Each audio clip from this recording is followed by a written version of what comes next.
اور وہ اسٹیبلشمنٹ کے ساتھ مل کر ان کو دبا رہے ہیں اور ان کو ایلیمنیٹ کرنے کی کوشش کر رہے ہیں.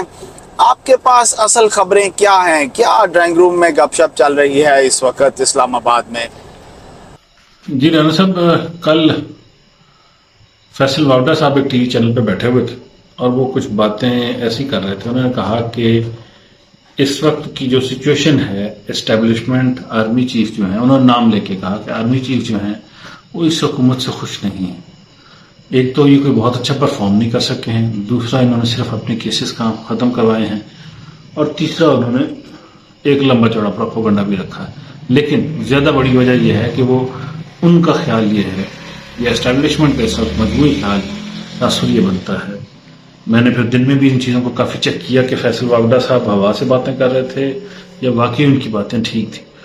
تو بہت سارے حلقوں سے پتہ یہ چلا کہ اسٹیبلشمنٹ اس حکومت سے اتنی خوش نہیں ہے، ان کی کارکردگی سے اتنی خوش نہیں ہے. نمبر ایک. نمبر دو، انہوں نے جو اپنے کیسز ختم کروائے ہیں، ہر بچے کے اوپر ان کے کیس تھا، اتنی کرپشن انہوں نے کی تھی، وہ ساری کے سارے کرپشن کے کیسز شہباز شریف صاحب نے اپنے بیٹوں پہ، نواز شریف صاحب نے اپنے بچوں پہ، تمام پہ ختم کروا لیے.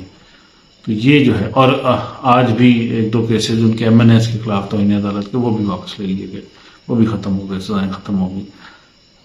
دانیال عزیز چودھری اور وہ فیصل آباد والے جو تنظیم سازی کرتے تھے رات کو، دانیال دوسرے چودھری صاحب، تو وہ بھی ان کے کیسز بھی ختم ہو گئے. اب عرض کرنے کا مقصد یہ ہے کہ یہ کوئی گڈ بکس میں نہیں ہے. ان کے ساتھ جو پی ڈی ایم کی باقی پارٹیز ہیں، ان کو بھی یہی کنسیڈر دینا جا رہا ہے کہ وہ مال پانی پارٹی ہیں، اپنے کاموں میں لگے ہوئے ہیں، اپنے پیسے بنانے میں. ہر ایک کو اپنی فکر ہے، خواہ وہ فضل الرحمان صاحب ہوں، خواہ ان کا بیٹا ہو، خواہ وہ کعبہ شریف کے سامنے اپنی بیٹھ کے تصویریں کھنچوائے، کام وہی ہے، مال پانی.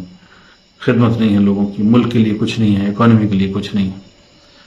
اور باقی جو ہے وہ خان صاحب سے تو پہلے بھی خوش نہیں.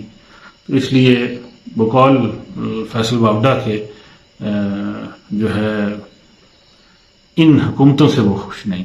اب باقی سیٹ اپ میں کیا ہوتا ہے، کیا چیزیں ہوتی ہیں، وہ تو لازمی بات ہے، جو آئین قانون یا ضرورت کے مطابق چیزیں ہوں گی وہ دیکھی جائیں گی. لیکن بہرحال یہ انہوں نے جو یہ تاثر تھا کہ بہت لاڈلی ہے اس وقت پی ڈی ایم اسٹیبلشمنٹ کی، تو وہ تاثر انہوں نے ڈسپیل کیا کہ ایسی کوئی بات نہیں ہے، اسٹیبلشمنٹ کو بالکل پسند نہیں ہے، اسٹیبلشمنٹ بلکہ ان سے تنگ ہے.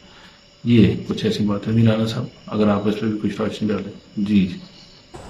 توہین الیکشن کمیشن کیس میں آج عمران خان صاحب کی حاضری تھی اور آج ان پر فرد جرم عائد ہونا تھی، لیکن ان کی جگہ ان کے وکیل شعیب شاہین صاحب پیش ہوئے اور شعیب شاہین نے عدالت سے عمران خان صاحب کی ذاتی حیثیت میں حاضری سے استثناء کی درخواست کی، جس پر الیکشن کمیشن نے پوچھا کہ جناب کیا وہ اگلی حاضری پر تشریف لائیں گے یا نہیں لائیں گے. شعیب شاہین صاحب نے کہا کہ جناب ان کی مختلف عدالتوں میں پیشیاں بھی ہیں اور ان کی ڈاکٹر صاحب سے کوئی اپوائنٹمنٹ بھی ہے، تو اس وجہ سے اگر آپ مہربانی فرمائیں اور اگلی کوئی تاریخ سپٹمبر کی دے دیں.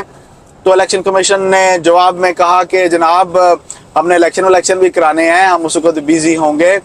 تو پھر انہوں نے کہا کہ آپ 22 اگست کو عمران خان صاحب کی اٹینڈنس کو انشور کرائیں.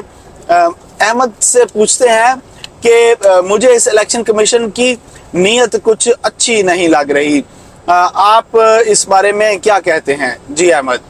جی، الیکشن کمیشن نے پی ٹی آئی کو وارن کیا ہے کہ وہ پی ٹی آئی کو بین کر سکتی ہے اور الیکشن کے لیے ان کو کوئی سمبل بھی، یعنی انتخابی نشان بھی نہیں دے گی، بلے پہ ووٹ نہیں ہوگا. اب اگر یہ ہو جاتا ہے تو اس کا مطلب ہے کہ پھر ملک کی اکثریت ووٹ نہیں ڈالے گی، کیونکہ اکثریت اس وقت پی ٹی آئی کے ساتھ ہے. بڑی واضح اور صاف نظر آتا ہے.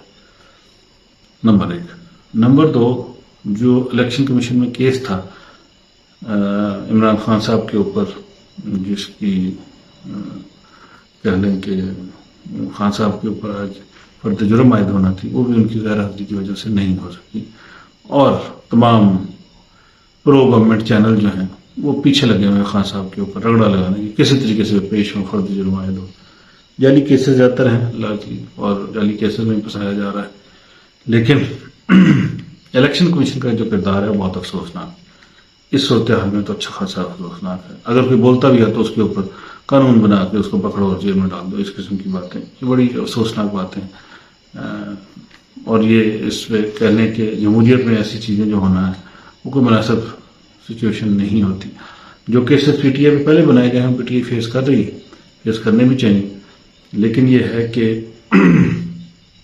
بلا وجہ کے کیسز اور ایسے کیسز جو پہلے بھی ہم کئی دفعہ بات کر چکے ہیں, انٹرسٹنگ کیسز کہ 30 فروری کو یہ وقوع ہوا ہے. اب 28 فروری 28 دنوں کا ہوتا ہے, 29 کی میں تاریخ ہی نہیں ہوتی, 29 تو پھر ہو جاتی ہے, 30 تو بالکل نہیں ہوتی 4 سال بعد.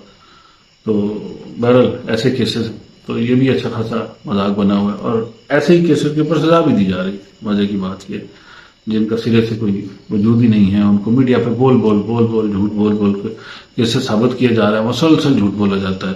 اور یہ پروپیگنڈا وار جو ہے نون لیگ کا پرانا حصہ ہے, پرانا خاصا ہے. اپنی کرپشن کو چھپاؤ اور دوسرے کو الزام لگاؤ. مشرف کے خلاف اتنا پروپیگنڈا کیا گیا, اتنا پروپیگنڈا کیا گیا, مشرف کو مجرم ثابت کر دیا گیا, جبکہ مشرف صاحب کے دور میں ملک میں واقعی بہت زیادہ ترقی ہوئی. معذرت کے ساتھ یہ جو اس وقت کی سیاست ہے ملک کی, وہ ملک کے حق میں بہتر نہیں ہے. اپنے جرم چھپاؤ اور دوسروں پہ وہی الزام, دوسرے چور بھی کہے چور والی سچویشن ہے. جی جان صاحب. خواتین و حضرات, الیکشن کمیشن کا ادارہ اپنی حرکتوں کی وجہ سے اپنی ساکھ کھو بیٹھا ہے.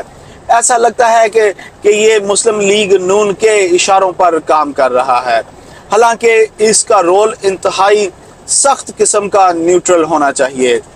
یہ پہلے ہی پنجاب اور کے پی کے الیکشنز کو 90 دنوں میں کروانے میں ناکام رہا ہے. بلکہ میں تو یہ کہوں گا کہ کے پی کے اور پنجاب کے الیکشنز کو ڈیلے میں ڈالنے میں ان کا ایک مکروہ کردار موجود ہے. سوال یہ پیدا ہوتا ہے کہ کیا یہ election commission free and fair election کروانے میں کامیاب ہوگا جو کہ تمام سیاسی جماعتوں اور ان کی لیڈرشپ کو قابل قبول ہوں. جہاں تک بات ہے مختلف سیاسی جماعتوں اور ان کی لیڈرشپ کی کہ ان کے تعلقات اسٹیبلشمنٹ کے ساتھ کیسے ہیں, میں اس چیز سے ایگری نہیں کرتا کہ پاکستان میں ہمیشہ سلیکٹڈ حکومتیں آتی ہیں. عوام جب فیصلہ کر لیتی ہے کہ وہ کس کو اپنا اگلا حکمران چنے گی تو ان کو اس سے کوئی نہیں روک سکتا. آپ کو یاد ہوگا بے نظیر بھٹو صاحبہ جب جنرل ضیاء صاحب کی ڈیتھ کے بعد تشریف لائیں تو ایک عوام کا ٹھاٹھے مارتا ہوا سمندر ان کے استقبال کے لیے ایئرپورٹ پر موجود تھا.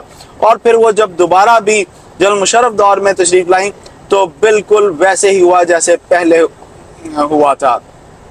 بہرحال خالی بیانیے سوشل میڈیا پر پولیٹیکل پارٹیز جب چلاتی ہیں اور وہ سمجھتی ہیں کہ بیانیے چلانے سے ٹک ٹاک کے اوپر, واٹس ایپ کے اوپر, انسٹاگرام کے اوپر وہ عوام کی ہمدردیاں حاصل کر لیں گے, میرا خیال ہے کہ اب ایسا نہیں ہوگا. اب حکومتوں کو اور سیاسی جماعتوں کو ڈیلیور کر کے دکھانا ہوگا, ورنہ یہ عوام ان کو کک مار کر باہر نکال دے گی. میں آپ سے اجازت لوں گا. اللہ آپ سب کو آسانیاں نصیب فرمائے اور آسانیاں تقسیم کرنا نصیب فرمائے. السلام علیکم.